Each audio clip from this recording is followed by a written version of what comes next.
lwaki bakulaba ng'owobuvuyo abayimbi bana bagosibe bakola ebivulu oba ne bitafuna bantu bagenda ku TikTok ate n'obakubirira mbuuza ekibuuzo biba bifunye abantu biba tebifunye bantu kyova olaba ku mulundi guno nagambye ekintu kanjetabemu oba okitegeera okubeera eri kozi nali Bulaaya nenkomawo mu kivulu kya muganda wange Titus Kuteesa nekifuna abantu 30 gundi juzi Kupi Blay naye ayina ekivulu abadde wano ng'atulwanira mbu simanyi action talk yafuuka tooko ekintu kyagaana oba okitegeera twogera mazima oba okitegeera President Lanek ekinvumya abantu n'ekinyombesa kwogera mazima bwe nagambye Damasco jayo ekivulu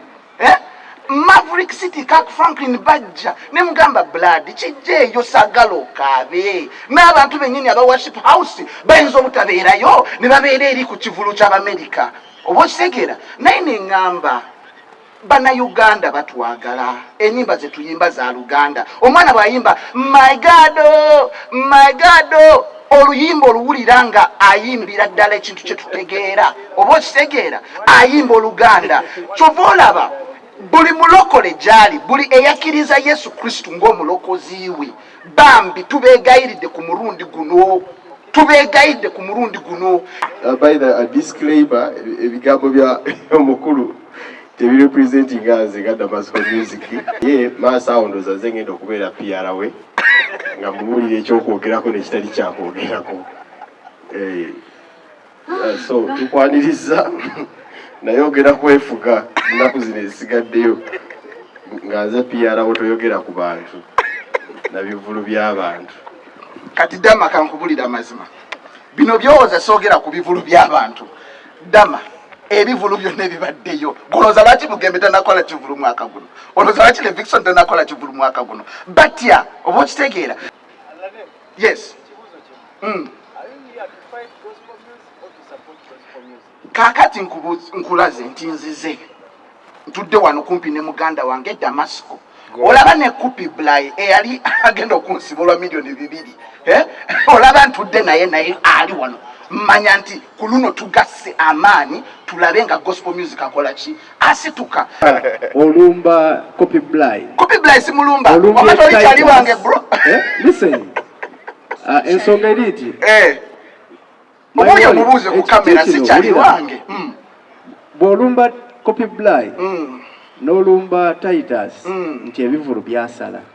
obanga aliwo gamba nti n'abajja bakola nsobi okay kati mbuuze ekibuuzo eno ensawo yakala ki ya green ekivulu bwe kiba kyasaze tugamba nti kyasaze tetusobola kibumbabumba ne bw'okuba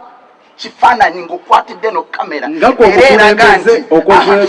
okulaba ng'ebivulu kyova olaba ndi wano Damasco tonsirisa ekivulu kyo bwe kinaasala ojja kudda wano okaaba amaziga okuva emabega Mukama alina omulimu gwagenze atuwa nga atukuza ekisooka kyekintu ky'okutegeka ebivulu nga tulina level gye tuteekawo organization ekivulu okubeera nga kirwaninga bulungi ne mu kuyambako mu bintu ebirala kyetukkiriza nti omubiri gwa Kristo ffenna Mukama teyatutonda kuba mutwe abamu matu abamu bigere abalala kamwa amiina so buli omu wakwatirako munne kiyamba omubiri gwonna okukola ki omubiri gwonna ne guoperatinga fule twebaza Mukama nti naffe nga bwe tufunye abalala abatukwatiddeko naffe Mukama kyatusobozesezza okuyambako abayimbi abalala tukkiriza nti tukikoze era tukyakikola nga Mukama obusobozi bwatukoze eki bwabutuwadde tubirivinga nti buli omu bw'agattako ettoffaali wadde nga kituufu wabaawo era mu abo abagattako ate nga abalala bajjako naye tukkiriza nti buli omu bw'agattako ettoffaali ekizimbe kyona kikola ki kikola lumu naye nekino era njagala abalokole tukimanye nti waliwo Pawulo yaliyita ggumba waliwo amagumba Mukama gakyatulekedde mu gospel industry wano nga gakyatuzoganya naye nga Mukama gatulekeddewo lwaki lwa nsonga kubanga waliwo amagumba ng'olabira ddala n'ogamba naye kiki ddala omuzimu guno gukyatukola ki naye nga Mukama akyalina ensonga lwaki akoze eki atuleseewo kubanga ne Pawulo agamba waliwo agumba nga mazima osaba mukama ali negumba litujjeeko naye mukama Bible wagisoma bubi. Paulo yagamba Bible wagisoma bubi. Bible yagifunula bubi. eno ekyembadde ngamba nga maliriza nti tukkiriza Olutalo lwatandika tajja lusobola. nti mukama ayina ebintu byagenda otujjamu mpolampola Byayogerera mu ngero. kubanga waliwo ebintu olumu nga kitesitinga nnyo obulokole bwo. Amiina. Mujjukire nti tusigala tuli bantu naye era mukama alekamu ak'obulokole kyeŋŋambye nti mukama alina eggumba lyakulekamu nga likuyamba okushepinga okukola ki okunyweza ki obulokole. Waliwo ababuuzizaawo ebibuuzo abamu muzimba abamu kwegamba nga olaba amazima amatuufu neweebuuza what is the main goal. Obulokole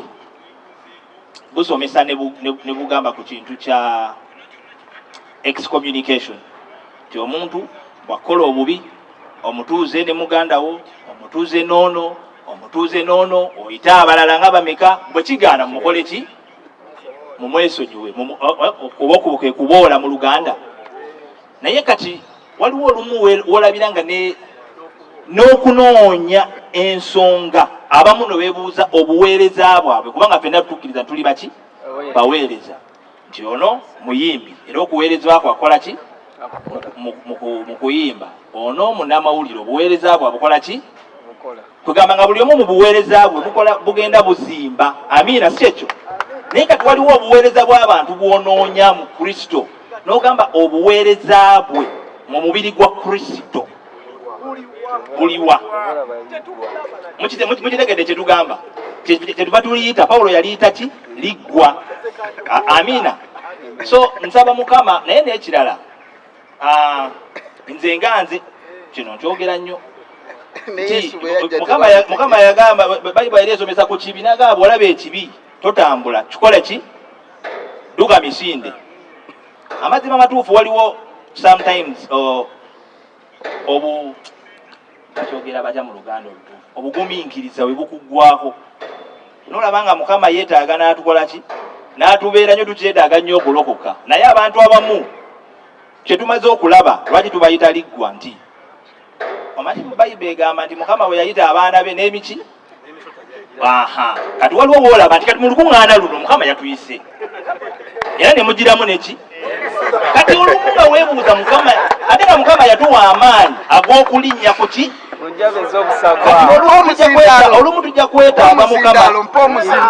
kati nga njagala okumaliriza nga ŋŋamba olw'omuzindalo Kupi Blind not mention my name naye scriptures ezimu mbadde nsaba tuzifunula bubi naye Yesu bwe yajja tetwamutegeera oba okitegeera kati kyembadde nsaba twazze wano okusapootinga Damasco twazze kusapootinga Damasco cause eriwo ya concert ya Damasco. Kale banaye mwebale nnyo mukama abatuweera omukisa nkwagala nnyo Kupi Blind temerabira okujja ku kivulu kya Damasco senga abayimbi tugenda kubaawo tukole ki supporting. Amiina. Ate njagala twongere okuwagira nnyo gospel music. Yes. Ddala abayimbi na buli muweereza yenna alina kyakola ki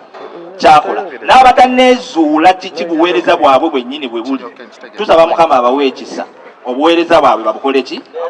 kubanga nga nsiibye enjogera wano nga tukyali okuba we twakula nze ku nnyimba ezimu eza inspiringa abannamawulire nkyogedde nnyo ennyimba ezimu ezatu inspiringa nga tukyayimba nga tukyali baana bato oluyimba baluyitanga Yesu agamba jangu nga bwoli okitegedde so ne tukula nga tukkiriza naye kati nga nkugambye nti olumu sometimes abantu baluzinga focus. Amiina. Oluyimba Laneke yaluyimba. So nensaba mukama akomyewo ekisa ekyo eky'okuyimba yabadde afulumizaayo ennyimba nga 2 omwaka guno oba mwaka guno oba n'oguwedde kati nsaba nnyo abannamawulire muwagire nnyo ennyimba ze. Amiina. Asobole okufokasinga mukola ki mukuyimba tuli wano ku Damasco don't get off track webale anti kyendiko nga bwe tuzze okuwagira ku ki Damasco akola ki oba kandeeseyo kano kalango oba kakalowoozo bannamawulire kubanga abantu abamu balabika baagala nnyo obutaala bw'ebivulu oba ebivulu nga tebannaweza nnyimba za kuyimba kola bivulu mukoleyo ekivulu ky'okwogera abantu abamu bajja bakoleyo ekivulu nga boogera bwogezi mukama bampera omukisa Damasco akuume mukama tulabagane ku TikTok tulabagane ku TikTok tulabagane ku TikTok katulabagane ku TikTok wano waliwo abantu 10 kale bana abamu mbadde nsaba munsasire mu nsonyi okukyenkoze naye nze